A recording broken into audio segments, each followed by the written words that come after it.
internationalization, it does not only mean signing MOUs or student mobility. So, as a whole, what you can see on the screen, so signing MOUs, collaborations is a part of it. Also, student mobility is a part of it. But in present situation, people think that the internationalization has come to a standstill, which is not totally, which international has not completely come to a standstill because how we have to understand this internationalization is uh, like taking an example. So once we plan, we are planning to go for abroad studies, or we are planning for a short trip also for a vacation, suppose. So now what we do, we Google, we get to know the place maps, we get to know the hotel bookings, we get to know every each and every details of the that particular place. So this is internationalization, because this is come because of the globalization and because of the internet, because of the globalization through internet. Internet has become a very so big source, uh, has become a requirement. It's become a requirement these days. Okay, and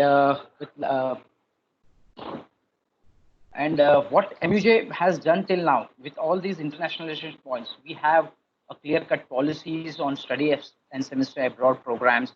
We have many high-profile delegations which we have visited, hosted, and many delegations also have visited to different countries.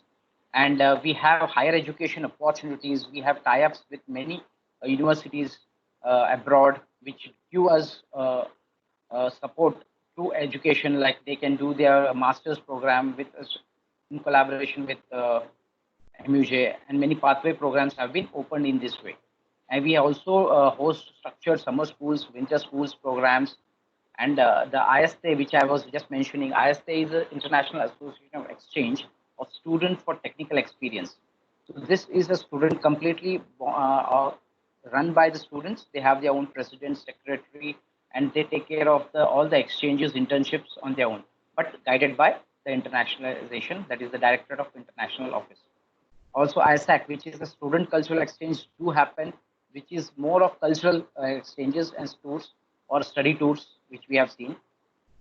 And mainly now, in this such conditions, research collaborations are one of the key collaborations which can still go on. So in a way, only MOUs and student mobility will not generally mean internationalization. We can see there are so many things which together make this internationalization possible. As we have seen, internet has helped us in a way.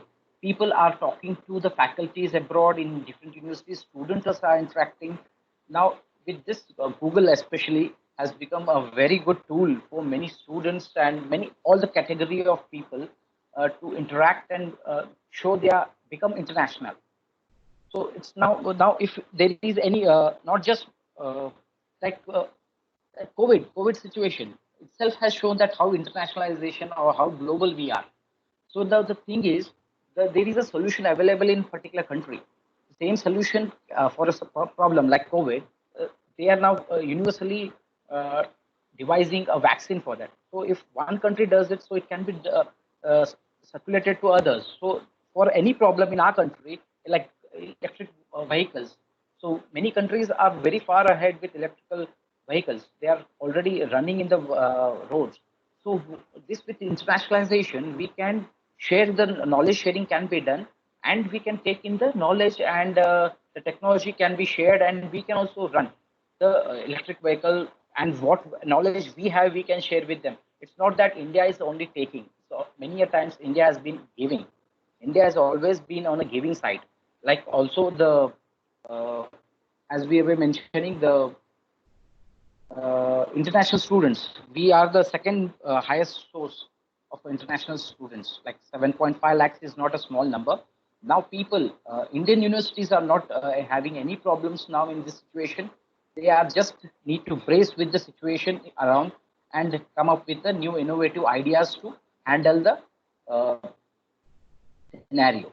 Whereas they do not have a shortage in numbers of students. Whereas in fact, I can tell that there are the number of groups of students are increased because the students who were planning to go abroad also will stay back in India. Now it's the universities who have to brace this situation and come up with innovative ideas and means attract these or target. These will be the target students, so we have to attract these students.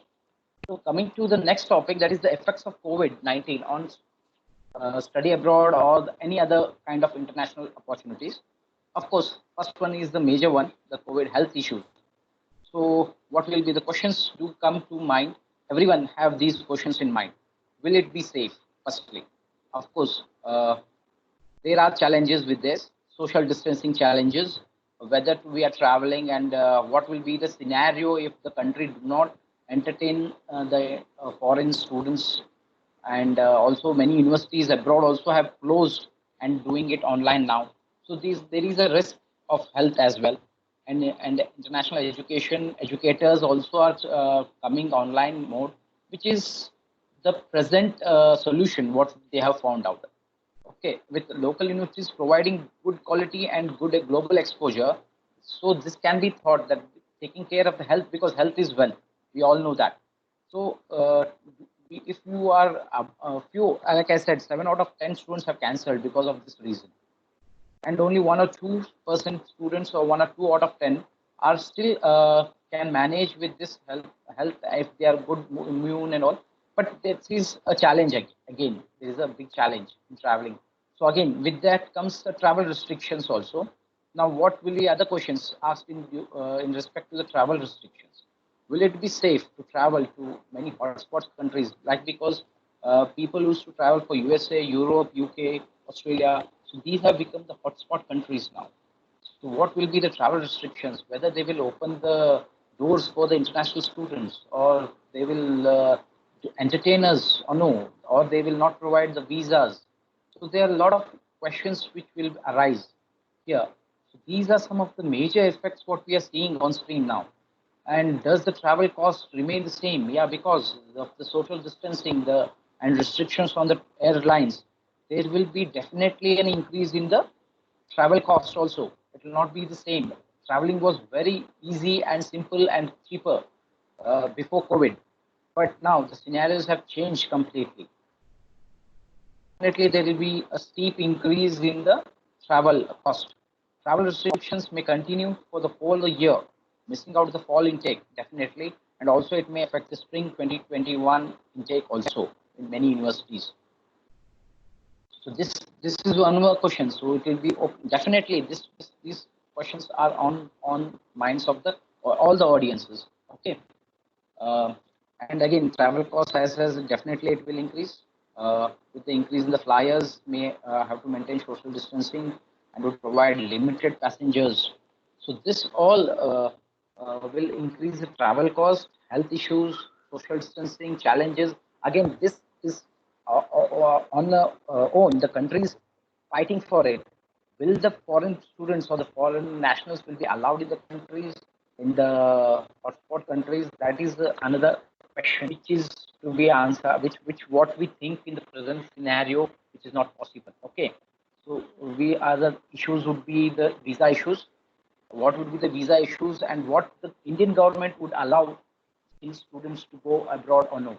And again, if they do that, they'll be coming with many other restrictions too, which is for the especially for the 2020 fall intake. It is cleared out, and I would suggest personally to defer this intake definitely for the students who are planning to. Will they be the same, or they have? Of course, they'll be having some many restrictions around. Okay, and accommodation charges will increase due to social distancing. You cannot share rooms. A single room occupancy would be preferred, which would again increase the cost.